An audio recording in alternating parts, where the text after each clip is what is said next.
السلام علیکم ورحمۃ اللہ وبرکاتہ۔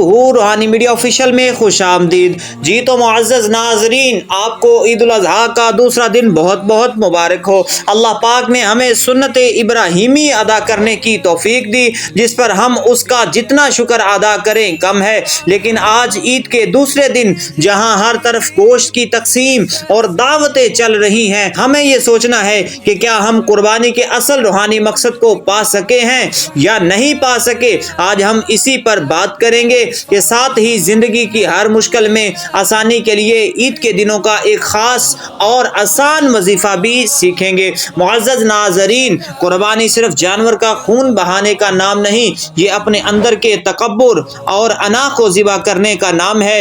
ان مبارک دنوں میں دو باتوں کا خاص خیال رکھیں۔ پہلی چیز نیت کی پاکیزگی، دل میں رتی برابر بھی دکھاوا یا بڑے جانور کا فخر نہ آئے، کیونکہ اللہ کو صرف ہمارا تقوی مطلوب ہے۔ اور دوسری چیز حقوق العباد، گوشت کی تقسیم میں اپنے غریب اور سفید پوش بہن بھائیوں کو اول ترجیح دیں جو پورا سال گوشت نہیں خرید پاتے۔ آج عید کے اس مبارک اور بابرکت موقع پر اگر آپ اپنی زندگی میں رزق کی تنگی، بیماری یا کسی بھی پریشانی سے نجات اور کاموں میں آسانی چاہتے ہیں تو ایک خاص قرآنی وظیفہ نوٹ فرما لیں۔ یہ کلمات سیدنا ابراہیم علیہ السلام کی وہ دعا ہے جو انہوں نے مشکل ترین وقت میں پڑھی تھی، اور وہ یہ ہے کہ حسبنا اللہ و نعم الوکیل، کہ اے اللہ ہمیں تیرا ہی سہارا کافی ہے اور وہ تو ہی بہترین کارساز ہے۔ اس وظیفے کا طریقہ بہت آسان ہے۔ عید کے ان دنوں میں کسی بھی نماز کے وقت، خاص طور پر